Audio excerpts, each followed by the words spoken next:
spicy pizza. Oh my god. Hello guys, আজকে আমরা pizza খাবো। সো পিজ্জাটা দেখুন, আমাদের এরকম বানাইছে। এই আপনি পিজ্জাটা দেখান, এই পিজ্জাটা কেমন হয়েছে একটু বলুন।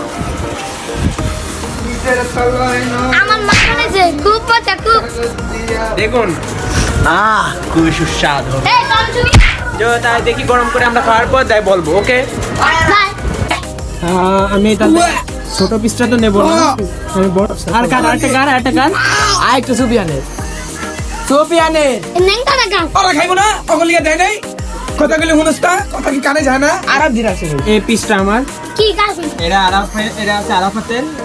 একটা লো, বড়টা লো বা এটা লো, লইয়া তুমি আর ওই খাও। আরেকটা লো, ওটা সুপিয়ান আর জুবাইর খাও। বিট্টু আল্লাহ চিরালের চার্জে চালতে দিয়ে আছে। তুমি যারা খেলাম পিজ্জাটা, রুটিটা খুবই সফট, কিন্তু আম্মু মামি বানাইছেন।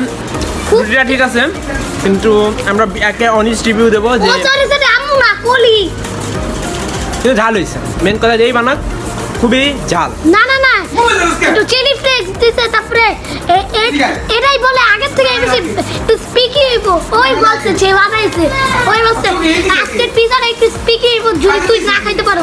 আমার বলছে সে যার জন্যই হোক আমার কাছে ঝাল লাগিয়েছে, এবং আমার আরাফ হচ্ছে তার আগে একটা মিট ওয়েদারটা খেয়ে নিছে, এই জন্য আমাকে চিজ বাদে খেতে হচ্ছে। এই জন্য আমি বুঝতে পারিনি স্বাদটা, সম্পূর্ণ দোষ আরাফের। আশা করি ভবিষ্যতে আরাফ আর একটা আমরা আলাদা করে চিজি একটা খাওয়াবে, যারে দিয়ে বানায় খাওয়ার। মামি বানালে মামি, কলি বানালে কলি, কিন্তু হোক নেক্সট একটা পিৎজা খাচ্ছি, তাই না?